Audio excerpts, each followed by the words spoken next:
Halo, Assalamualaikum warahmatullahi wabarakatuh. Perkenalkan, nama saya Anissa Fadilah, NIM 04011382227198 dari kelas Gamma 2022. Hari ini saya akan memberikan edukasi kepada teman-teman sekalian tentang kesehatan jasmani.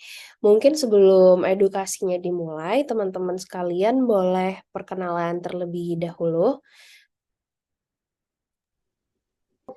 Perkenalkan, saya Safira Saputri, Fakultas Ekonomi Bisnis dari jurusan Manajemen Universitas Padjadjaran. Perkenalkan, nama saya Fenty Akila dari Fakultas Ekonomi jurusan Manajemen Universitas Sriwijaya. Perkenalkan, saya Fatrisha Miranda dari Fakultas Ilmu Komputer, jurusan Sistem Informasi, Universitas Sriwijaya. Perkenalkan, nama saya Anandia Sekar dari Fakultas Hukum, jurusan Ilmu Hukum, Universitas Sriwijaya. Perkenalkan, nama saya Salwa Marsala Afira dari Fakultas Ekonomi Bisnis, jurusan Akuntansi, Universitas Telkom. Oke, terima kasih semuanya. Mungkin aku boleh lanjut ya untuk edukasinya. Kita mulai dari apa sih itu pengertian dari kebugaran jasmani. Kebugaran jasmani sendiri itu sebenarnya adalah suatu kebutuhan yang harus kita penuhi agar tubuh kita dapat melakukan banyak aktivitas dengan baik. Kebugaran jasmani dapat dikatakan sebagai bentuk kemampuan fisik seseorang untuk melakukan kegiatan sehari-hari tanpa merasa kelelahan yang berlebihan dan tentunya masih memiliki cadangan energi. Semakin baik kebugaran jasmani seseorang, maka akan semakin baik juga kemampuannya dalam mengatasi aktivitas sehari-hari. Bisa dikatakan bahwa kebugaran jasmani salah satu faktor penentu kesehatan dan ketahanan tubuh. Misalnya, dengan banyak berolahraga, maka tubuh akan lebih fit dan terhindar dari berbagai penyakit. Lalu untuk unsur-unsur kebugaran jasmani. Apa aja unsur-unsurnya? Ada beberapa, yaitu daya tahan tubuh, kecepatan, kekuatan, koordinasi, kelincahan, kelenturan, dan komposisi tubuh. Bentuk-bentuk kebugaran jasmani sendiri ada 6. Yang pertama itu push up. Jadi push up ini adalah jenis olahraga, memiliki fungsi untuk menguatkan otot, terutama otot di bagian dada, bahu, dan juga untuk otot bagian tricep. Bahkan gerakan push up dapat membentuk otot punggung bawah dan juga bagian perut. Yang kedua ada backlift. Backlift ini berfungsi untuk membentuk otot pada bagian punggung agar lebih kekar dan simetris. Nah, latihan backlift ini dilakukan dengan cara badan dan kepala menghadap ke lantai secara lurus, lalu secara perlahan menggerakkan dada hingga kepala naik turun secara maksimal. Yang ketiga ada sit up. Sit up sendiri berguna untuk melatih berbagai otot. Dalam hal ini sit up dapat melatih otot perut, dada, pinggang, leher, dan juga panggul. Dengan melakukan sit up, kita dapat mengambil beberapa manfaat seperti mengencangkan otot, memperbaiki postur tubuh, membentuk tubuh yang ideal, dan memperbaiki keseimbangan tubuh. Yang selanjutnya ada shoulder press. Shoulder press ini digunakan untuk melatih kekuatan otot lengan dan otot bahu. Cara latihan shoulder press cukup mudah, jadi kamu bisa menggunakan barbel sebagai alatnya. Setelah itu, kamu bisa mengangkat barbel dengan kedua tangan lurus ke depan, lalu angkat sampai ke dada dan dilakukan secara berulang-ulang. Yang kelima ada leg squat. Leg squat ini dia bertujuan untuk melatih otot tungkai. Untuk melakukannya, kamu memerlukan barbel atau boleh dengan beban-beban lain dan diangkat dengan kedua tangan, lalu meletakkan barbel dan tangan di bawah leher. Setelah itu kamu bisa menekuk lutut dan turun setengah jongkok, dan gerakan ini juga dilakukan secara berulang-ulang. Dan yang terakhir ada lari cepat 50 meter. Lari cepat ini dia bertujuan untuk melatih kecepatan bergerak. Lari cepat juga dilakukan dengan start berdiri dan dilakukan dalam jarak 50 meter. Lalu apa aja sih manfaat kebugaran tubuh? Ada banyak banget manfaat kebugaran tubuh ini. Yang pertama adalah menjaga kesehatan tulang. Nah, kebugaran tubuh ini itu dapat mencegah penyakit-penyakit tulang, terutama osteoporosis, pada individu yang berumur 20-30 tahun. Namun tidak bisa dipungkiri juga biasanya di zaman sekarang anak-anak muda juga banyak yang sudah menderita osteoporosis. Jadi alangkah lebih baiknya jika kebugaran tubuh bisa dijaga dari umur yang lebih muda. Yang kedua ada bisa menjaga berat badan. Jadi dengan terbakarnya beberapa kalori saat kita berolahraga dengan menjaga kebugaran tubuh, kalorinya akan lebih berkurang. Tapi agar kita tidak kekurangan kalori saat kalorinya terbakar, kita juga tetap harus menjaga pola makan yang sehat dan tidak berlebihan. Yang ketiga bisa memperbaiki suasana hati. Jadi, saat kita menjaga kebugaran tubuh dengan berolahraga, di dalam badan kita ini akan meningkatkan kadar hormon endorfin di dalam tubuh, dan hormon ini tuh sangat berperan penting dalam meningkatkan perasaan dan suasana hati. Jadi dengan menjaga kebugaran tubuh, kadar endorfin di tubuh semakin tinggi, maka, perasaan kita akan lebih positif dan lebih bahagia. Yang keempat, ada bisa mengontrol kadar gula darah, dan kebugaran jasmani ini itu dia juga dapat mengontrol kadar gula darah karena saat kita berolahraga, sel tubuh itu akan mengambil beberapa kadar gula di dalam darah yang kita miliki, lalu kadar gula tersebut yang mengandung energi tersebut akan berkurang, lalu sebab itulah nantinya kadar gula darah akan lebih stabil dan lebih berkurang selama kita menjaga kebugaran tubuh kita. Yang selanjutnya dapat mengurangi stres dan depresi. Jadi jika kita rutin melakukan kebugaran jasmani, maka kita dapat mengurangi stres dan depresi yang sedang dialami. Olahraga juga dapat meningkatkan kualitas tidur. Nah, jadi dengan meningkatnya kualitas tidur, kita juga dapat mengurangi stres karena kualitas tidur itu sendiri adalah salah satu hal yang dapat memicu stres. Selain itu juga olahraga itu dapat menurunkan kadar serotonin dalam darah yang akan mengurangkan, depresi bagi penderita-penderitanya. Orang-orang yang berolahraga secara rutin juga tentunya kesehatan mental dan emosinya itu lebih terjaga dan stabil, jadi dapat mengurangi stres dan depresi. Yang keenam dapat mengurangi resiko kardiovaskular. Jadi rutin berolahraga itu dapat mengurangi resiko munculnya penyakit pada jantung dan pembuluh darah. Contohnya seperti sakit jantung dan stroke. Mengapa? Karena olahraga secara rutin itu dapat melatih otot jantung menjadi lebih stabil dan lebih kuat sehingga dia dapat aktif mengalirkan darah ke seluruh tubuh. Nah, selain itu juga olahraga secara rutin dapat menurunkan kadar kolesterol, baik kolesterol jahat atau kolesterol baik, yang dalam dunia medis biasa disebut HDL atau LDL di dalam tubuh, sehingga dia dapat meminimalisasikan penyakit jantung koroner. Yang selanjutnya dapat meredakan rasa sakit. Jadi beberapa penyakit dalam tubuh itu pasti akan membuat badan kita terasa sakit. Namun dengan berolahraga secara rutin, rasa sakit tersebut akan lebih reda. Misalnya seperti sakit pada nyeri punggung, fibromialgia, gangguan pada bahu, atau mungkin salah urat dan sebagainya. Jadi jika kamu memiliki penyakit-penyakit tersebut, kamu bisa mengurangi rasa sakitnya dengan berolahraga. Yang kedelapan bisa menyehatkan sistem kerja otak. Jadi ketika kita sering berolahraga dan menjaga kebugaran tubuh, maka sistem kerja otak itu akan meningkat dan menjadi lebih sehat lagi. Dengan cara apa? Jadi nanti di dalam otak dia semakin kita sering berolahraga, dia akan membuat jaringan-jaringan dan sel-sel baru yang pastinya dia itu semakin banyak sel tersebut, maka dia tuh akan meningkatkan daya pikir, daya ingat seseorang. Jadi buat teman-teman semua yang pengen belajar atau pengen lebih fokus lagi, mungkin salah satu yang bisa dilakukan itu menjaga kebugaran tubuh dengan berolahraga. Yang ke-9 bisa memperpanjang usia. Jadi dengan berolahraga tentunya bagian tubuh kita, organ baik di dalam eksternal maupun bagian internal tentunya akan menjadi lebih sehat dan bugar sehingga bisa memperpanjang jenjang usia kita. Yang terakhir yang paling menarik itu menyehatkan kulit. Jadi dengan adanya kita menjaga kebugaran tubuh dengan rajin berolahraga, maka sistem kekebalan imunitas tubuh kita itu semakin meningkat. Jadi kita lebih tidak terpapar, lebih tercegah dari paparan radikal-radikal bebas yang dengan tercegah dari paparan tersebut bisa mencegah dari penuaan dan membuat kulit lebih sehat. Selanjutnya, faktor-faktor yang mempengaruhi kebugaran jasmani ada banyak sekali, tapi yang paling utama itu ada 3, yaitu makanan, bagaimana pola makan kita, bagaimana lifestyle, yang kedua istirahat, bagaimana pola tidur, kualitas tidur, dan yang terakhir adalah umur.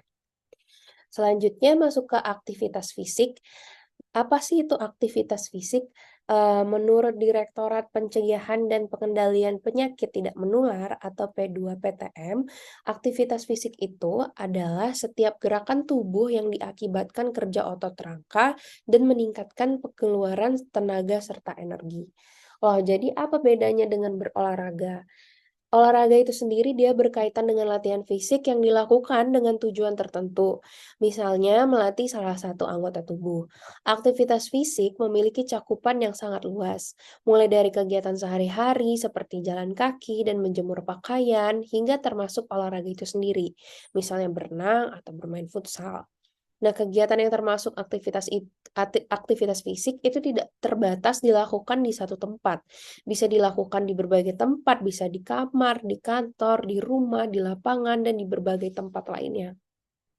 Aktivitas fisik berdasarkan intensitasnya dibagi menjadi beberapa bagian. Yang pertama, aktivitas fisik ringan. Kenapa sih kita bisa sebut dia aktivitas fisik ringan? Itu ditandai dengan saat kita melakukan kegiatan-kegiatan tersebut, kita tidak merasa terengah-engah. Jantungnya tidak berdegup lebih kencang dari biasanya, dan aktivitas fisik ringan ini meliputi mencuci piring, memasak, jalan-jalan santai di pusat perbelanjaan, mengemudikan kendaraan bermotor atau bermobil, memancing, dan melakukan peragangan otot. Lalu, untuk aktivitas fisik sedang, aktivitas ini ditandai dengan detak jantung yang lebih cepat, nafasnya mungkin jadi lebih pendek, suhu tubuhnya meningkat, mungkin akan merasa sedikit lelah setelah melakukan aktivitas tersebut. Contohnya berjalan cepat, bersepeda, menggendong anak usia 2-6 tahun, naik tangga, mengganti galon air minum, yoga, menari, main voli, dan berseluncur dengan sepatu roda atau skateboard. Yang terakhir ada aktivitas fisik berat. Untuk aktivitas fisik yang berat, itu jadi tubuh itu membakar lebih banyak kalori untuk melakukan aktivitas ini. Jadi, kita akan merasa terengah-engah sesuai dengan aktivitas yang kita lakukan. Biasanya aktivitas bagi orang dewasa yang cukup berat itu adalah berolahraga, seperti futsal, lari, berenang, naik gunung, lompat tali, dan bulu tangkis. Aktivitas fisik berat bisa juga berupa pekerjaan yang membutuhkan tenaga seperti mencangkul, mengayuh becak, atau menyelesaikan pekerjaan-pekerjaan konstruksi. Apa aja sih manfaat aktivitas fisik? Yang pertama, dia mencegah dari berbagai penyakit. Seperti yang udah dijelasin tadi, sama halnya seperti olahraga, aktivitas ini juga erat kaitannya dengan kesehatan. Dia bisa mencegah berbagai penyakit. Nah, beberapa penyakit yang bisa dipicu akibat kurang gerak itu antara lain ada penyakit jantung koroner, hipertensi, diabetes, kanker payudara, obesitas, osteoporosis, kanker usus besar, stroke, bahkan sampai kanker ginjal. Yang kedua, manfaatnya itu bisa menjaga ketajaman. Jadi semakin bertambah usia seseorang, fungsi kognitif otak seperti daya ingat, konsentrasi, dan ketelitian itu lama-lama akan semakin menurun. Penurunan fungsi kognitif ini akan lebih cepat terjadi pada orang-orang yang kekurangan gerak atau menjalani gaya hidup sedenter selama bertahun-tahun. Nah, sementara itu, vice versa untuk orang yang aktif, bergerak, dan berolahraga, dia memiliki kemampuan berpikir yang tetap tajam. Pasalnya, selama kita bergerak, otak itu kan akan terus berkembang. Dia akan terus membentuk jaringan-jaringan dan sel-sel saraf baru, biasa disebut neuron. Dia akan menciptakan jaringan baru dengan memunculkan beratus-ratus ribuan koneksi baru sehingga daya ingat, daya pikir, konsentrasi kita itu akan lebih meningkat dan tetap tajam.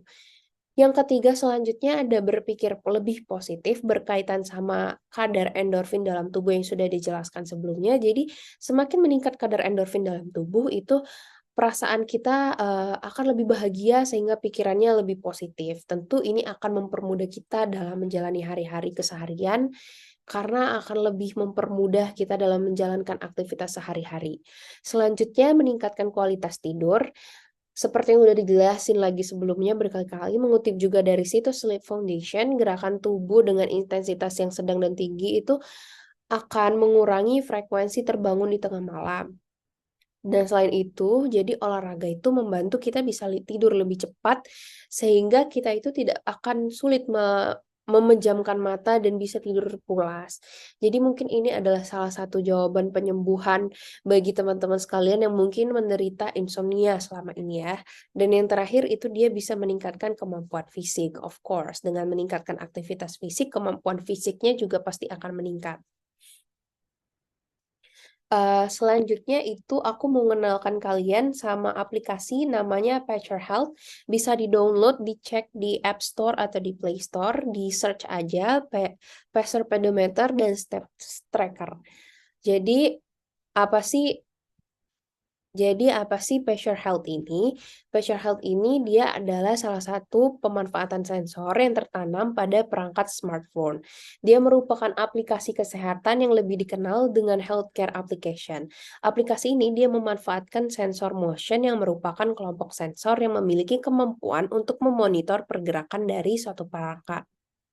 Manfaatnya banyak banget. Pedometer ini dia bisa memberikan informasi kepada user atau penggunanya seputar berapa banyak langkah, jarak yang ditempuh, nilai kalori yang terbakar, energi yang dibutuhkan, bahkan sampai kategori indeks massa tubuh atau IMT dan saran mengenai kesehatan pengguna. Ini aplikasinya sangat berguna sekali untuk orang-orang yang sangat suka jogging misalnya, karena dia bisa melihat trend chart history banyaknya kita melangkah gitu dalam sehari. Mungkin sampai sini dulu. Thank you for your attention. Apa mungkin ada dari teman-teman sekalian ada yang mau sharing atau ada yang mau bertanya? Silahkan raise hand terlebih dahulu.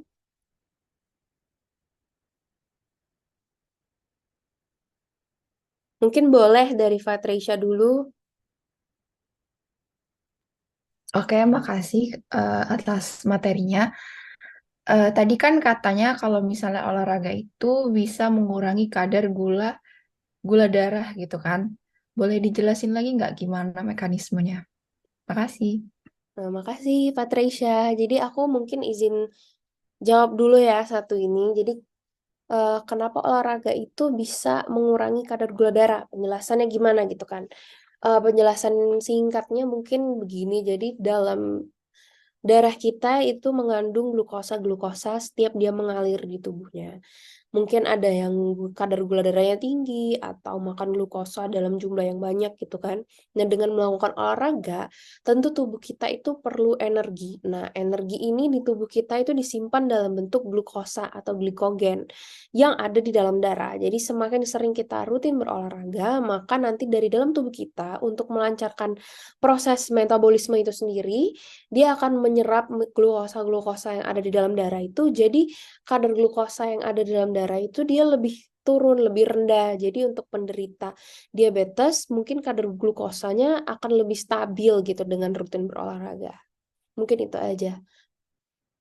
Enough, Fatreisha? Cukup atau ada yang mau ditanya lagi? Cukup, makasih. Oke, mungkin bisa lanjut ke Fenty Akila. Oke, thank you kesempatannya.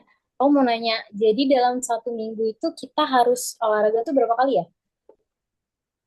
Oke, dalam 1 minggu, kalau 1 minggu berdasarkan jurnal yang aku baca itu mungkin bisa 150 menit per minggu minimalnya, atau kalau mungkin hariannya bisa setengah jam atau 30 menit per hari selama seminggu gitu. Itu normal dan baiknya.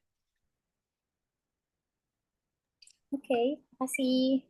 Oke, makasih semua. Mungkin sekian, thank you for your attention. Makasih udah mau join edukasi kebugaran jasmani malam ini. Aku akhiri. Wassalamualaikum warahmatullahi wabarakatuh. Makasih semua.